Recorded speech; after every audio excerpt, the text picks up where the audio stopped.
Hello दोस्तों, तो कैसे हो आप सब लोग। आई होप कि आप सब अच्छे होंगे और आपकी पढ़ाई भी बहुत अच्छी चल रही होगी। तो आज हम यहाँ पे करने वाले रचना, क्योंकि जो रचना का फर्स्ट पार्ट था वो तो मैंने करा दिया, तो इसका सेकंड पार्ट अभी रह रहा है, तो इसको हम कंप्लीट करने वाले आज।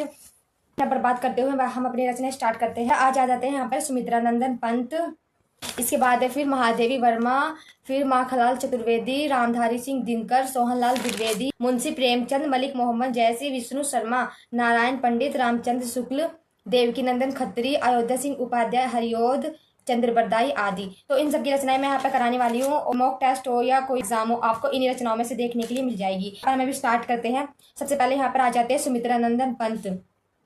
तो सुमित्रा नंदन पंत को प्राकृतिक का सुकुमार कवि कहा जाता है। पंत ज्ञानपीठ पुरस्कार पाने वाले पहले व्यक्ति थे। सुमित्रा नंदन पंत ज्ञानपीठ पाने वाले पहले व्यक्ति थे और इनको ज्ञानपीठ चितंबरा पर मिला था। जिस समय मिला था वो आप मुझे कमेंट में बताओगे। फिर यहाँ पर आ जाते हैं, पंत जी पद्म भूषण की उपाधि से सम्मानित है। पंत की जो महत्वपूर्ण रचनाएं हैं वे इस प्रकार हैं: वीणा, पल्लव, ग्रंथि, गुंजन, युगांत, युगवाणी आदि। इसमें एक नोट आ जाता है, कुछ वर्षों तक यूपी विधान परिषद में मनोनीत सदस्य भी रहे हैं। तो ये पॉइंट हमारे लिए वेरी इंपोर्टेंट हो जाता है, क्योंकि विधान परिषद में मनोनीत सदस्य रहे हैं। नेक्स्ट आ जाती है महादेवी वर्मा। जो महादेवी वर्मा थी, इनको आधुनिक मीरा कहा जाता था और इनको राष्ट्रपति द्वारा पद्म भूषण की उपाधि से भी नवाजा गया। महादेवी वर्मा को यामा पर ज्ञानपीठ पुरस्कार इंग्लैंड की पीएम द्वारा प्रदान किया गया था। किस सन में प्रदान किया गया था वो आप मुझे कमेंट में बताना। फिर इनकी रचनाएं आ जाती है, निहार, रशिम, नीरजा, सांध्य गीत, दीपशिखा। फिर इनकी गद्य रचनाएं आ जाती है, समता, अतीत के चलचित्र, पत्र के साथी, स्मृति की रेखा, मेरा परिवार आदि। महादेवी वर्मा के रेखाचित्र और संस्मरण बहुत ज्यादा फेमस हुए हैं। सबसे ज्यादा ना रेखाचित्र और संस्मरण महादेवी वर्मा ने लिखे हैं। नेक्स्ट आ जाते हैं माखनलाल चतुर्वेदी, जो कि वीर रस के कवि थे। माखनलाल चतुर्वेदी जी को पद्म भूषण की उपाधि से अलंकृत किया गया है और हिमतरंगिणी पर साहित्य अकादमी पुरस्कार मिला। तो आप बताओगे कि हिमतरंगिणी पे इनको कब मिला। माखनलाल चतुर्वेदी राष्ट्र कविताओं के कारण इन्हें भारतीय आत्मा के नाम से भी पुकारा गया है। तो ये क्वेश्चन भी आया था टेस्ट में कि भारतीय आत्मा के नाम से किसे पुकारा गया, तो इसका आंसर माखनलाल चतुर्वेदी। ये ना वीर रस के कवि थे। इनकी रचनाएं है हिम किरीटिनी, माता, युगचरण, संप्रण, रेणु, लोगूंज आदि। फिर इसके बाद नेक्स्ट आ जाते हैं रामधारी सिंह दिनकर। इनको देशभक्ति कवि भी कहा जाता है। देशभक्ति के ऊपर इन्होंने बहुत सारी रचनाएं लिखी है और सन 1952 में भारतीय संसद में राज्यसभा के सदस्य भी बने। तो रामधारी सिंह दिनकर जी 1952 में भारतीय संसद में राज्यसभा के सदस्य बने थे। इससे पहले मैंने वीडियो में आपको बताया था, जो हमारे शरण गुप्त 12 वर्षों तक भारतीय संसद राज्यसभा में मनोनीत सदस्य भी रहे हैं। फिर इसके बाद इनकी जो महत्वपूर्ण रचनाएं है वे है कुरुक्षेत्र, रेणुका, हुंकार, उर्वशी, रश्वंती, रश्मिरती, अनादीश्वर, रेती के फूल, संस्कृत। यहाँ पर फिर नेक्स्ट आ जाते हैं सोहनलाल द्विवेदी। इनकी महत्वपूर्ण रचनाएं हैं भैरवी, पूजा गीत, युगधारा, बसंती, दूध बतासा, थोड़ी महत्वपूर्ण है, और झरना, कुणाल, रसवंता, रस वास दत्ता आदि। तो झरना हमारे जयशंकर प्रसाद के, लेकिन जयशंकर प्रसाद से पहले इनकी है ये, लेकिन ये इनकी भी है। तो में से एक ही ऑप्शन में होगा, तो आप एक को लगा देना। नेक्स्ट आ जाते हैं मुंशी प्रेमचंद। मुंशी प्रेमचंद की है गोदान, गबन, रंगभूमि, क्रमभूमि, सेवा सदन, कायाकल्प, प्रेमाश्रय आदि। तो मुंशी प्रेमचंद की जो भी बच्चे बोर्ड से होगा ना, तो वो तो पहले से 10th और 12th क्लास से पढ़ते आ रहा होगा, तो मुझे तो तब से याद है। फिर उसमें एक नोट आ जाता है कि इनके बेटे का नाम अमृत राय था, जिन्होंने कलम सिपाही लिखी है। कलम का सिपाही प्रेमचंद की जीवनी है।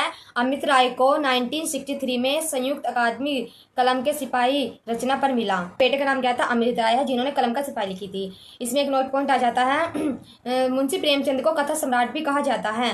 फिर नेक्स्ट आ जाते हैं मलिक मोहम्मद जैसी। मलिक मोहम्मद की महत्वपूर्ण रचना है पद्मावत, चित्रलेखा, कहनामा, आखिरी कलम आदि।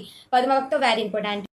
फिर इसके बाद आ जाते हैं हमारे विष्णु शर्मा। विष्णु शर्मा की है पंचतंत्र। पंचतंत्र में जो कहानियां होती है, जैसे कौवे, प्यासा कौवा था ना, प्यासे कौवे की होगी, और खरगोश कछुए की हो गई, बंदर और मगरमच्छ की कहानी है ना, बंदर और मगरमच्छ की कहानी होगी। ये सारी पंचतंत्र के अंदर ही है और पंचतंत्र विष्णु शर्मा ने लिखी थी, जिन्होंने जंगल वंगल के बारे में और पक्षियों के बारे में बहुत बताया था। फिर उसके बाद आ जाते हैं हमारे नारायण पंडित। इन्होंने लिखी थी हितोपदेश, जो कि वेरी इंपॉर्टेंट है। फिर आ जाते हैं हमारे रामचंद्र शुक्ल। इन्होंने लिखी है चिंतामणि, रस मीमांसा आदि। नेक्स्ट आते हैं हमारे देवकी नंदन खत्री। इनकी चंद्रकांता है, चंद्रकांता सीरियल आता ना, वो इनकी रचना से लिया गया था। चंद्रकांता सीरियल को दक्षिण भारत में बहुत ज्यादा पसंद किया गया था। इनकी दूसरी रचना नरेंद्र मोहिनी, काजर की कोठरी, कुसुम कुमारी। फिर हमारे आ जाते हैं अयोध्या सिंह उपाध्याय, हरिओद। इनकी रचना अधिखिला फूल, रस कलश, वेदी वनवास, प्रिय प्रवास, जो कि खंड काव्य है, पद्म भूषण। फिर एक नोट आ जाता है, इस प्रिय प्रवास खड़ी बोली का प्रथम खंड काव्य है। नेक्स्ट आ जाते हैं चंद्र बरदाई, चंद्रबरदाई ने लिखी है पृथ्वीराज रासो। पृथ्वीराज रासो में जो पृथ्वीराज थे उनके जीवन चरित्र का वर्णन किया गया है।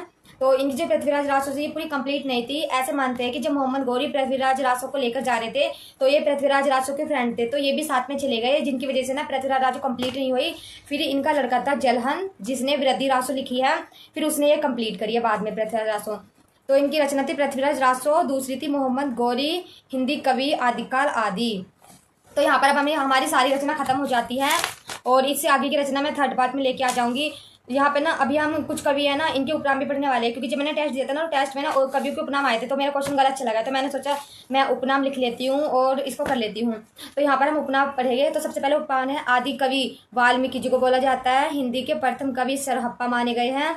वात्सल्य रस के सम्राट सूरदास। हिंदी का जाति कवि तुलसीदास। हिंदी नवजागरण का अग्रदूत भारतेंदु। कवि सम्राट अयोध्या सिंह उपाध्याय।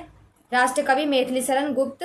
कवियों के कवि शमशेर बहादुर सिंह। तो राष्ट्र कवि हमारे मैथिली शरण गुप्त को किसने कहा था, ये आप मुझे कमेंट में बताना। मैथिल कोकिल विद्यापति। ये मैथिल कोकिल विद्यापति वाला क्वेश्चन तो हर मतलब टेस्ट में देखने को मुझे मिल ही जाता है, चाहे टेस्ट बुक का हो चाहे अंकित सर का हो, किसी न किसी में मिल ही जाता है क्वेश्चन। तो फिर इसके बाद हमारे आते हैं हिंदुस्तान का तोता या तोतिया हिंद। ये तो आपको जरूरी पता होगा, ये तो हमारा अमीर खुसरो है, जिसको खड़ी बोली का जनक भी बोलते हैं। फिर इसके बाद आते हैं आधुनिक मीरा महादेवी वर्मा। कठिन गद्य का प्रेत, ये भी वेरी इंपॉर्टेंट है, अयज्ञ जी हैं। अभिनव जयदेव विद्यापति। और बुंदेलखंड का चंद्रबरदाई वृंदावन लाल वर्मा। तो यहाँ पर अब हमारी ये सारी चीज़ खत्म हो जाती है। कवियों के उपनाम में थोड़े से और भी रह रहे हैं, वो भी लिखवा दूंगी। और जो आगे की रचनाएं हैं वो तीसरे पार्ट में मैं लेके आ जाऊंगी। तो ये जो मैंने रचना लिखी है ना PYQ की रचनाएं हैं, जो कि वेरी इंपॉर्टेंट है, आप इनको कर सकते हो। तक ये काफी टेस्ट में पूछी गई है, तो मैंने वैसे जितने मैंने टेस्ट दिए ना अंकित भाटी सर के हो या टेक्स्ट बुक के सभी वैसे मैंने जितनी भी रचनाएं थी सब एक जगह इकट्ठी करके लिख ली है और उनको ही रचनाएं मैंने फिर आपको दी है पढ़ने के लिए। तो अभी ठीक है, यहाँ पर चलते हैं, बाय। आप पढ़िए अच्छे से और अपना ख्याल रखिए। एग्जाम तो जब होगा देखा जाएगा, क्योंकि एग्जाम तो बहुत जल्दी होने वाला है। अभी सारी तैयारी तो अच्छे से हो गई है, बस एग्जाम की डेट आना बाकी है, तो जो कि जल्दी ही आ जाएगी। तो आप इनको याद कर लेना। मेरी वीडियो कैसी लगी आप प्लीज़ मुझे कमेंट में बताना। तो अभी चलते हैं, बाय।